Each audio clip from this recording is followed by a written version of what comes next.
Un an après le PureView 808, ce smartphone équipé d'un capteur de 41 mégapixels mais aussi d'un Symbian vieillissant, Nokia remet le couvert avec ce Lumia 1020, cette fois-ci équipé de Windows Phone 8. On va le découvrir ensemble.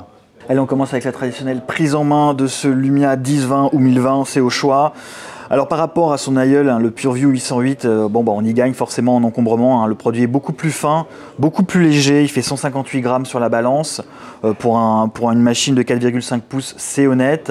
Moi, il me fait penser à un Lumia 920 en fait. Quand on le prend en main, on a un peu cette impression d'avoir ce type de machine, d'avoir le 920. On a le même type de coque en polycarbonate, d'ailleurs qui sera décliné en 3 couleurs, en blanc, en noir et en jaune. Voilà, ça me fait vraiment penser à ça. Et puis, bon, évidemment, il faut voir qu'il y aura ce petit embonpoint au niveau du capteur. Mais ça, voilà, c'est l'élément de distinction. On en parlera après. Au niveau des touches, là aussi, c'est classique. On a le déclencheur physique pour la photo, la touche d'alim, le volume qui permet aussi de contrôler le zoom. Au-dessus, le jack, la SIM. La SIM, elle est ici. Là, on n'a rien du tout. Et derrière, allez, on a le micro USB, le haut-parleur. C'est apparemment un haut-parleur mono.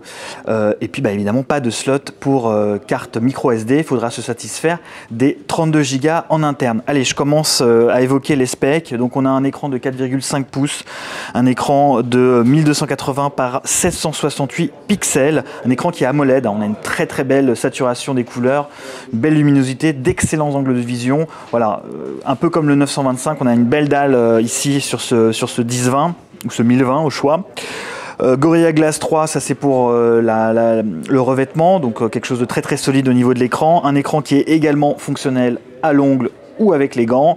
Voilà, ça reste dans l'ADN de Nokia. À l'intérieur, un processeur d'1,5 GHz en double cœur et pour la première fois sur un Windows Phone 8, 2 Go de RAM. Le reste, c'est classique, on a de la 4G, du dual carrière, du H+, un GPS évidemment, le Bluetooth 3, voilà, ça c'est très très classique. Ce qui va faire la différence ici, j'ai commencé à l'évoquer, c'est ça. Voilà, on a un capteur, un très très grand capteur de 1 sur 1,5 pouces, donc vraiment un capteur qui est plus grand qu'un compact classique. Donc grand capteur qui va choper un maximum de lumière et va avoir une belle profondeur de champ qui en plus fait 41 mégapixels. Ce qui va se passer sur le segment photophone, parce que là on est vraiment sur une machine carrément hybride, à la fois c'est un appareil photo qui téléphone. En face, sur ce segment, on aura ça. On aura le Samsung S4 Zoom avec une philosophie complètement différente. L'encombrement, évidemment, il est quand même plus intéressant sur notre 1020, notre Lumia 1020. Voilà, maintenant, on a quelque chose qui est ici avec un zoom très très très puissant.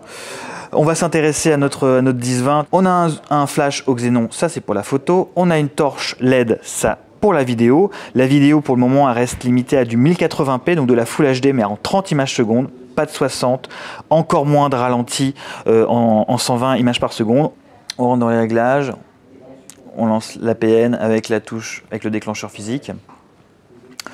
Donc les réglages, qu'est-ce qu'on a? On a quand même beaucoup de réglages, c'est proche d'un compact classique, voire un compact expert. Là on a l'exposition, -3+3. On a le temps de pause qui descend jusqu'à 16 000 pour aller jusqu'à 4 secondes. On a l'ISO, donc l'exposition, qui monte jusqu'à 3200 ISO et qui descend à 100. On a évidemment un mode automatique.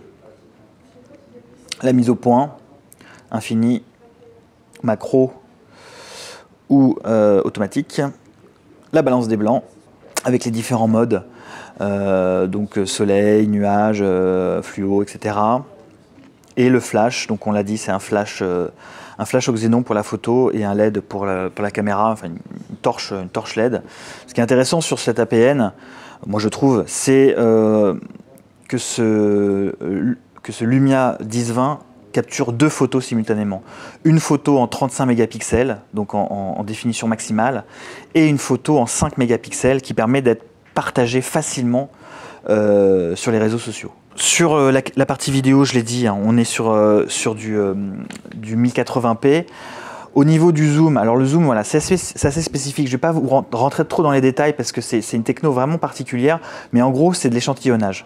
C'est-à-dire qu'on a un capteur de 38 mégapixels effectif, et pour zoomer, on va recadrer, on va zoomer dans la photo, on va zoomer dans ce capteur de 38 mégapixels effectif pour obtenir un agrandissement 3 fois. Donc on n'a que 3 fois en agrandissement pour la photo versus 10 sur notre Samsung S4 Zoom, mais la qualité d'image, en tout cas, elle est vendue comme optimale par Nokia. Donc zoom 3 fois, donc zoom par échantillonnage sur la photo. Sur la vidéo, on a un zoom qui est un peu plus péchu, donc on a un zoom 4 fois si on est en 1080p et 6 fois si on se met en 720p. Voilà, donc là je vais mettre en 720, 30 images par seconde, je l'ai dit tout à l'heure, hein, ça je trouve c'est un peu dommage parce qu'on a un super capteur, mais malheureusement Windows Phone bride, donc on ne peut pas avoir de 60 images par seconde, encore moins de ralenti. Voilà, donc là on a un zoom un peu plus péchu, un peu plus puissant sur la partie vidéo en 720p. Voilà. Et on peut toujours zoomer. Le zoom est plutôt pas mal, hein. Je trouve qu'il réagit bien. On a une stabilisation optique, donc une vraie stabilisation optique, hein. C'est pas le capteur qui bouge, mais c'est bien les lentilles qui sont devant le capteur.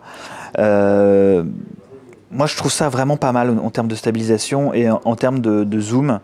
Il y a quelque chose d'assez sympa. Voilà. À côté des réglages, on retrouve les différents softs de Nokia, Panorama, Cinemagraph, le studio créatif donc, qui permet d'avoir différents filtres notamment. On peut faire aussi pas mal d'autres choses. Bon, là, il n'y a pas vraiment beaucoup d'éléments différenciants par rapport à la concurrence.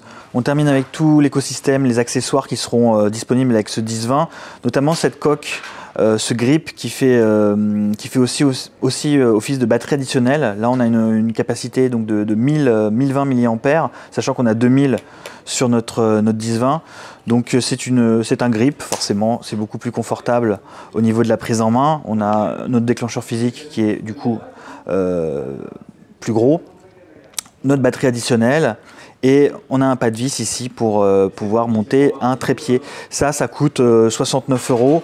Dernier point, toujours concernant l'autonomie et le système de charge, ce 10-20 n'est plus compatible, enfin ne prend plus en charge nativement la recharge à induction, un peu comme le Lumia 925. Il faudra passer par une coque additionnelle. Donc voilà, si vous souhaitez le charger voilà, sur un chargeur à induction, les petits coussins notamment, il faudra acheter la coque qui devrait coûter autour des 19-20 €. On termine avec les traditionnels prix dispo. Ce Lumia 10-20 sortira à la fin du trimestre. Le prix, on l'a pas. C'est un produit haut de gamme. On devrait le trouver autour des 600 € nus. C'était Alexandre Bio pour CNET France. Merci et à bientôt. En vidéo également sur Dailymotion YouTube et en podcast iTunes. Retrouvez-nous sur Facebook /CNET France et sur Twitter @CNET France.